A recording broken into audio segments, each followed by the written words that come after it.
Maman, toi aussi tu restes assis sur ton téléphone toute la journée? Pourquoi pas moi? A dit mon fils, ne quittant pas l'écran des yeux, même lorsque je lui ai retiré la tablette. Ces mots me sont restés en travers de la gorge. C'est comme s'ils mettaient en évidence tout ce que je ne voulais pas voir. Pas seulement l'écran, pas seulement le gel. Je perds mon lien avec lui. Je perds mon bébé. Lorsqu'un enfant grandit, il ne se contente pas d'explorer le monde, il tisse des liens. Et si l'adulte principal à proximité devient soudain une silhouette floue sur fond d'écran lumineux et bruyant, il commence à se blottir là où il y a de la chaleur, de la stabilité et de la prévisibilité. Dans les algorithmes de YouTube, dans le flux sans fin de TikTok, dans les jeux qui réagissent à ses actions mieux que des parents fatigués. Et avec le temps, il choisit non pas nous, mais ceci. Le soir, la cuisine sent les macaronis au fromage. La mère appelle son fils pour le dîner, 3 fois. Il ne répond pas, les écouteurs sur les oreilles, la tête dans le téléphone.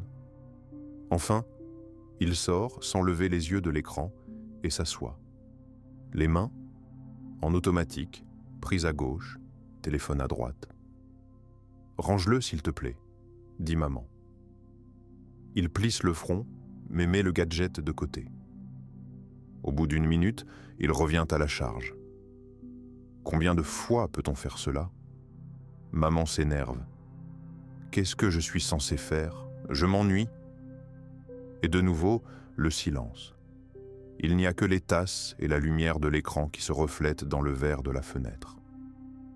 Tous les soirs, c'est comme ça maintenant. Même lorsqu'il sort en se promener, il demande à utiliser le téléphone.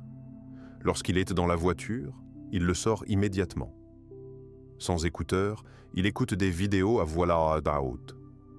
Le week-end, 3 ou 4 heures d'affilée. Il est de plus en plus difficile de parler, de plaisanter, de discuter. C'est comme s'il devenait différent, distant, silencieux. Il réagit aux plaisanteries comme à travers un verre. Parfois, maman se dit « c'est peut-être juste l'âge ». Mais quelque part au fond d'elle-même, une voix anxieuse se fait entendre. Je suis en train de le perdre. Il entre dans l'écran et je ne peux pas l'atteindre. Que se passe-t-il vraiment à ce moment-là, au niveau du cerveau et du psychisme?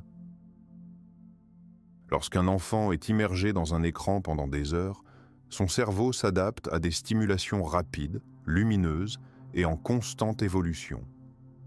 L'attention est aiguisée au clipping, lorsque quelque chose de nouveau doit se produire toutes les 3 à 5 secondes. Dans la vie ordinaire, de tels stimuli n'existent pas. La mer ne clignote pas comme dans un dessin animé et les pommes de terre n'explosent pas comme des feux d'artifice. Par conséquent, la communication ordinaire, les tâches ménagères et même les jeux commencent à sembler ennuyeux, d'une lenteur insupportable, comme le dit le professeur de psychologie Larry Rosen, auteur d'études sur la dépendance numérique. D'un point de vue neurophysiologique, les enfants n'ont pas encore développé les lobes frontaux du cerveau, responsables de la maîtrise de soi, de la concentration et de la planification. Ils ne se développent pas avant l'âge de 25 ans. Cela signifie qu'un enfant ne peut pas réguler seul le temps passé devant un écran, même s'il fait de gros efforts. Daniel Siegel, professeur de clinique à l'UCLA, insiste sur ce point. Nous, les adultes, avons l'impression que l'enfant choisit l'écran à notre place. Mais ce n'est pas un choix. C'est un piège pour le cerveau en développement. L'enfant se laisse entraîner, non pas parce qu'il est mauvais ou paresseux, mais parce que son cerveau est câblé pour être attiré par la source de dopamine la plus brillante, la plus rapide et la plus facile. Et s'il n'y a pas d'adulte vivant, empathique et engagé dans ces moments-là, le gadget le remplace. Il devient un interlocuteur, une babysitter, un réconfort, un guide dans le monde des émotions. Et maman est celle qui interdit tout. Qu'est-ce qui ne va pas? La première erreur et de commencer par l'interdiction plutôt que par la communication. Range ton téléphone tout de suite. Combien de temps peux-tu rester assis devant cet écran? Qu'est-ce que tu es, un vrai drogué? Cela provoque une résistance. L'enfant n'entend pas le sens des mots, il se sent attaqué. À ce moment-là, il se défend. Et plus il se sent sous pression, plus il serre le téléphone. Après tout, c'est lui qui lui apporte la stabilité, le plaisir et le contrôle qui font souvent défaut dans la vie ordinaire. Que se passe-t-il dans l'autre sens? Au lieu de dire « Tu es encore au téléphone ?» dites « Je pense que tu es en train de téléphoner ». Dites « Je crois que tu es fatigué aujourd'hui. Asseyons-nous un peu l'un à côté de l'autre, d'accord ?» Au lieu de « Arrête de rôder », dites « Je veux être avec toi ». Dites « Je veux être avec toi. Tu me manques quand tu es au téléphone. » Commencez par un contact, une relation. Ce n'est qu'ensuite que l'on fixe les règles. La deuxième erreur est l'absence de limites claires et sereines. Nous autorisons, nous grondons, nous donnons nous-mêmes le téléphone pour qu'il puisse s'asseoir tranquillement pendant un moment. En conséquence, l'enfant n'a aucun sentiment de stabilité. L'écran devient un territoire de chaos et de lutte. Que faire? Créer des rituels et des accords. Par exemple, le téléphone seulement après une promenade? Téléphone seulement après une promenade. Temps d'écran, 40 minutes après l'école. Pas de téléphone à table et avant le coucher. Il est important que tous les membres de la famille, y compris les parents, respectent ces règles. Il ne s'agit pas d'une punition, mais d'une préoccupation. L'enfant s'en félicitera dans quelques années s'il peut le supporter. La troisième erreur est de ne pas proposer de solution de remplacement. Lorsque nous disons « tu ne peux pas », mais que nous ne montrons pas que tu peux, le cerveau de l'enfant reste dans le vide. Et ce vide est à nouveau comblé par l'écran. Solution. Au lieu de dire « range la tablette », essayez. Voyons ensemble ce que tu as fait en Lego, dessin, jeu. Au lieu de « range le téléphone », dites « veux-tu que je te raconte une vraie histoire de mon enfance ?» Ou simplement « allons nous promener ?»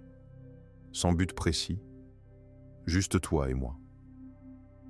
Au début, l'enfant fronce les sourcils. Il s'ennuie. Résister, c'est normal. Mais c'est dans ces pauses, sans bruit ni retour en arrière, que naît quelque chose qui ne peut pas être téléchargé sur Internet, la véritable intimité. Nous craignons souvent de manquer le moment présent dans le travail, dans la vie, dans les médias sociaux. Mais le véritable moment se dérobe dans un endroit très différent, derrière la porte de la chambre d'enfant, derrière l'écran du téléphone, derrière la réaction que nous n'avons jamais remarquée. Lorsqu'un enfant est à l'écran, il ne fait pas que jouer, il nous montre. Je me sens seul. Je m'ennuie. Je ne sais pas comment être avec toi autrement. Et nous, fatigués, désorientés, parfois même coupables, nous faisons semblant de ne pas entendre. Parce que nous avons peur, nous aussi. Mais nous avons du pouvoir, pas sur lui, mais sur la façon dont nous nous montrons dans sa vie. Avec agacement ou avec attention. Avec contrôle ou avec attention. Avec le désir d'enlever ou de comprendre. Parfois, il suffit d'être là. Pas pour sauver, pas pour enseigner, juste être. Et vous remarquerez que l'enfant revient, un pas après l'autre. Votre connexion n'est pas perdue.